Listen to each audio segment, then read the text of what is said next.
Fala, meu povo! Estamos aqui mais uma vez, e ano novo, objetivos novos. Espero que vocês tenham se renovado nessa virada de ano, certo? Espero que vocês tenham se replanejado e que um dos principais objetivos de vocês seja adquirir conhecimento, e é para isso que nós estamos aqui. Então, sem mais arrudeios, como diz o nordestino, vamos para a aula de hoje. Na aula de hoje, vamos trabalhar com estruturas condicionais. Já é um conteúdo um pouco mais avançado, um conteúdo que depende diretamente das aulas que nós vimos lá atrás. Então, espero que vocês tenham chegado na aula de hoje afiados. Se não estão afiados ainda, volta um pouquinho lá, as aulas são curtinhas, reassiste e vamos com empolgação para a próxima aula. Então, fica com a vinheta e bora estudar!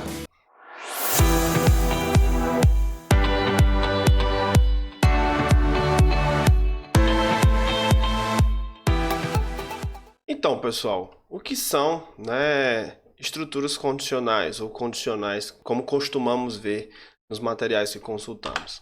Então, em resumo, condicionais são estruturas que são disponibilizadas na maioria das linguagens.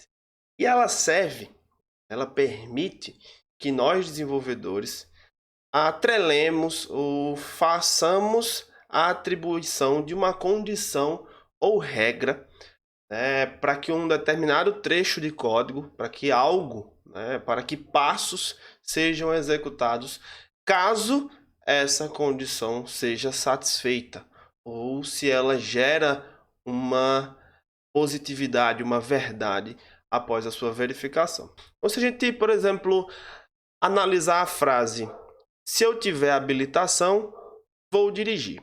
Qual é a condição que a frase ou a afirmação está estabelecendo para que eu dirija?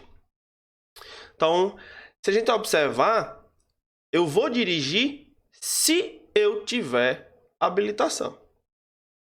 E eu não vou dirigir, ou seja, eu não vou realizar a ação de conduzir um veículo se eu não tiver a habilitação. Então, a estrutura condicional dentro de uma linguagem de programação, ela funciona basicamente como as estruturas, como as condições que são impostas no nosso dia a dia. Se eu tiver algo, eu faço alguma coisa. Se eu não tiver esse algo, eu não faço. Então, vamos começar trabalhando com esse exemplozinho aqui da direção, da habilitação. Se eu tiver habilitação, eu dirijo. Se eu não tiver habilitação, eu não dirijo. E dentro desse exemplo, a gente vai incrementando ele para trabalhar se não se e se não, ou if else ou else, beleza? Vamos lá para o ambiente de desenvolvimento. Eu estou aqui na minha área de trabalho, a primeira coisa que eu vou fazer é abrir o meu Visual Studio Code. Depois que eu abrir o Visual Studio Code, pode ser que vocês tenham essas notas de release aqui, de modificações da versão atual, vocês podem fechar.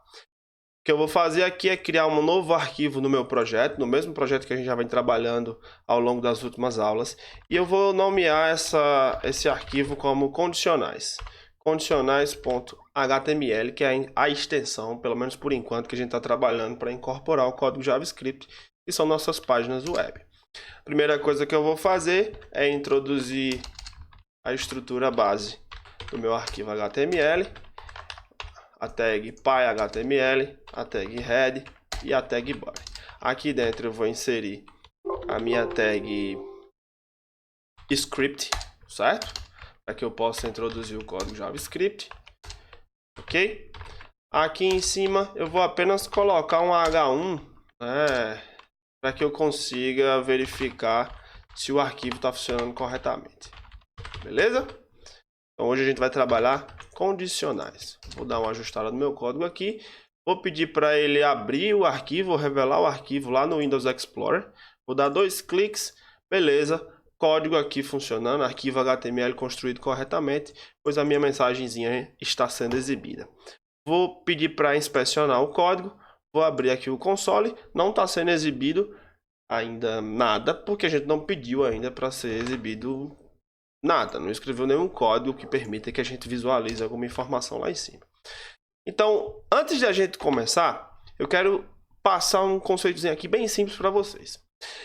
Todo código que está entre a abertura da tag script e o fechamento é código JavaScript.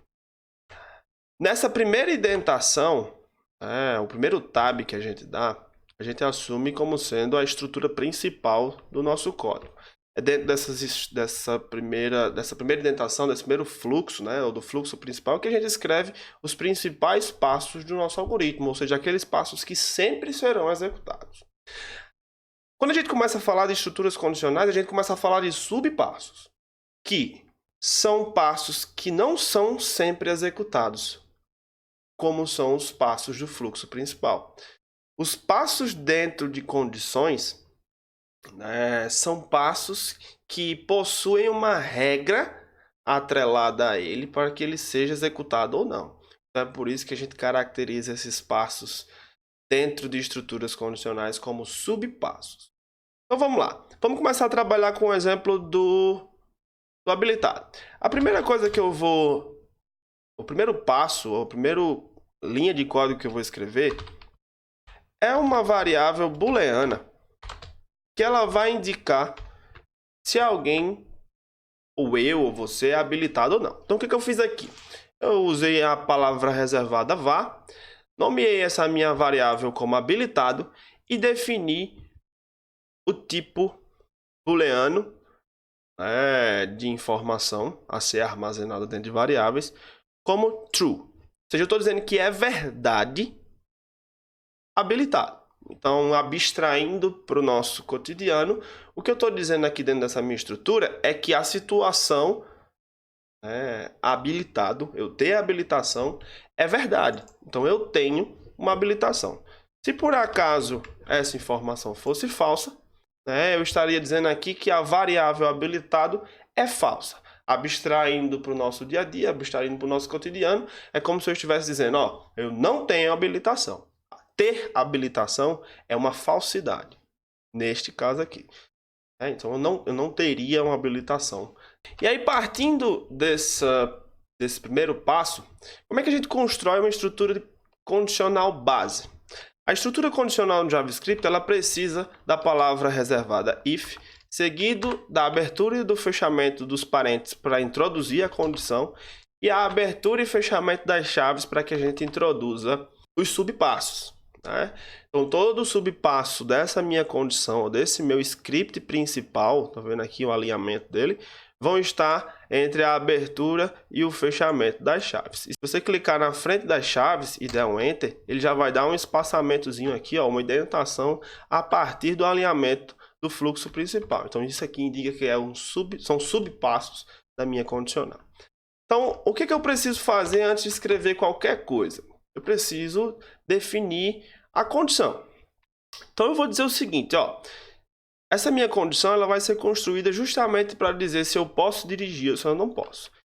E aí, quando é que eu posso dirigir? Lembra do nosso exemplo lá na teoria, nos slides? Eu posso dirigir se eu tiver habilitação. O que vai indicar eu ter ou não habilitação é justamente a variável habilitado que a gente criou. Então, se habilitado for verdade, comece a executar os passos após a abertura da chave e execute-os até o fim, até o final dos subpassos que são indicados pelo fechamento da chave. Após isso, saia e continue executando qualquer código que tenha ou que esteja após essa minha estrutura condicional. Então, eu vou só colocar um console.log aqui para que vocês consigam observar como é o fluxo de execução. Código, vou escrever aqui código executado após a condicional, certo? Vocês vão ver que são códigos sempre executados. E aqui, eu vou pedir para exibir o seguinte, Se por acaso habilitado for verdade, a gente assimila essa situação com a situação de que eu posso dirigir. Então, se eu posso dirigir, eu vou viajar de carro. Eu vou dirigir, certo? Então, eu tenho uma variável habilitado que, por enquanto, ela está setada, ela está sendo inicializada como falsidade. A minha estrutura condicional, ela aplica uma regra à execução desse subpasso aqui, ou seja, da exibição da mensagem no console, vou viajar de carro. E essa mensagem, ela só será exibida, ou esse passo só será exibido, se a variável habilitado, ou se a condição atrelada a essa minha condicional for uma verdade. Então, o que está armazenado e inabilitado? Por enquanto é falso. Então, se falso, não executa. O que vai fazer diante de uma falsidade atrelada a uma condição, a um if, ele vai sair da verificação e vai continuar executando após o fechamento da chave. Então, o que ele vai fazer é exibir console.log, código executado após a condicional. Então, vamos ver como isso se comporta lá no nosso navegador. Beleza? Vou voltar aqui, ó, no meu navegador e vou atualizar a minha página.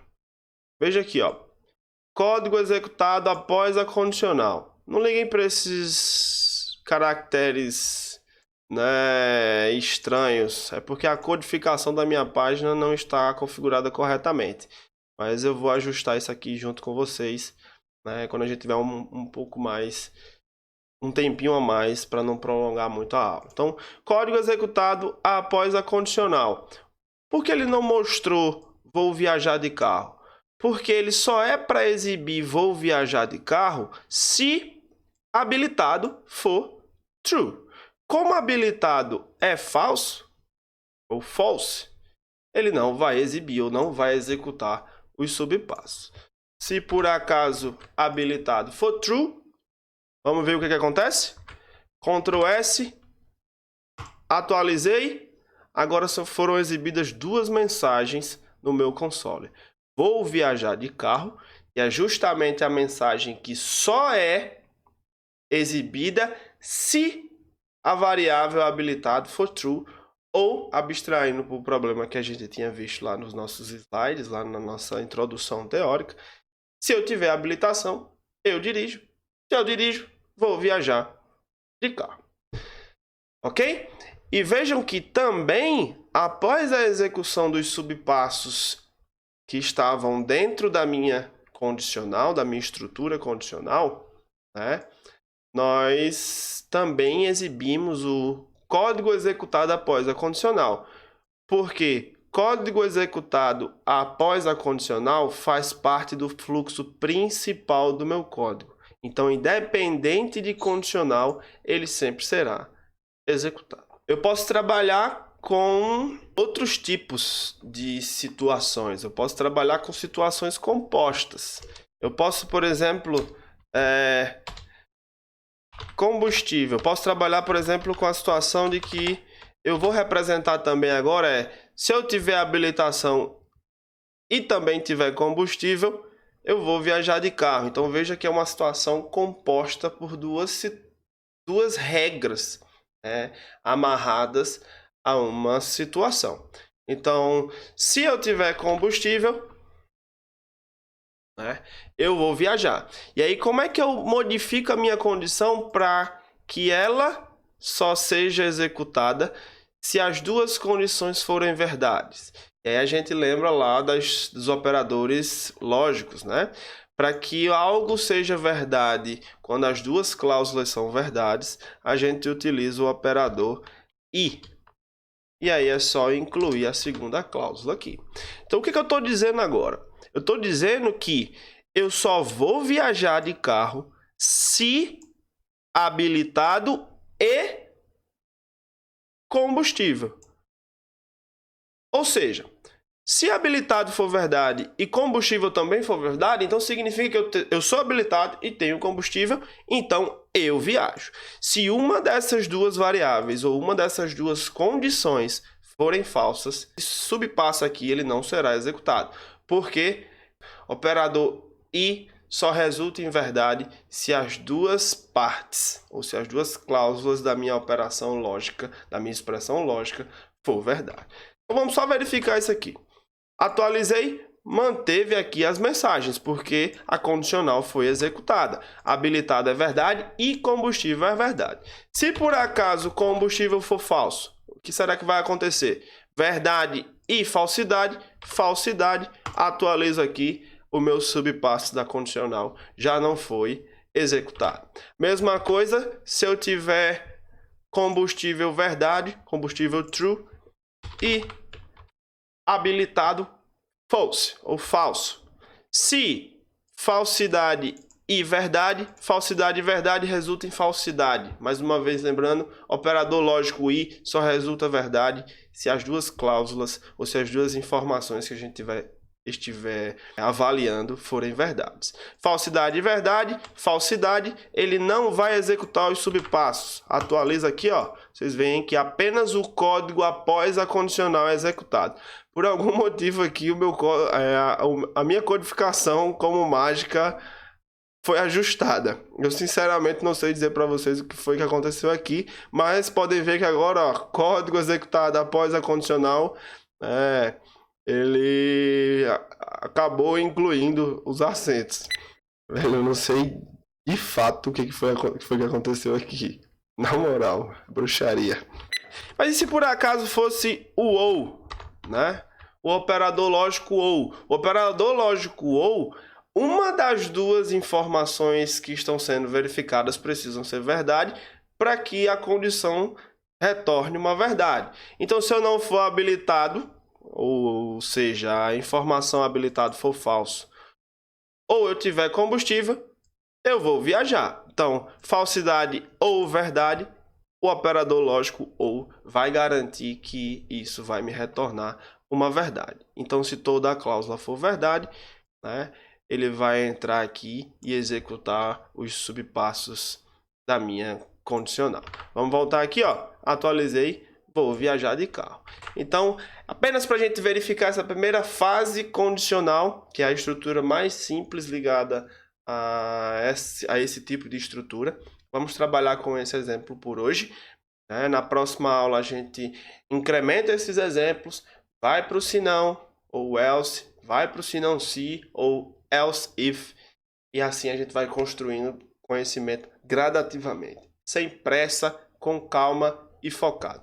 Então, pessoal, por hoje é só. Na próxima aula a gente vai trabalhar o else, if, se a aula não ficar muito longa. Senão a gente vai dividir essa parte das nossas aulas voltadas para estruturas condicionais também em 3 partes, como fizemos com os operadores, para que as aulas não se prolonguem por muito tempo, para que a gente construa conhecimento de forma bem dinâmica, sem ser aquela coisa cansativa.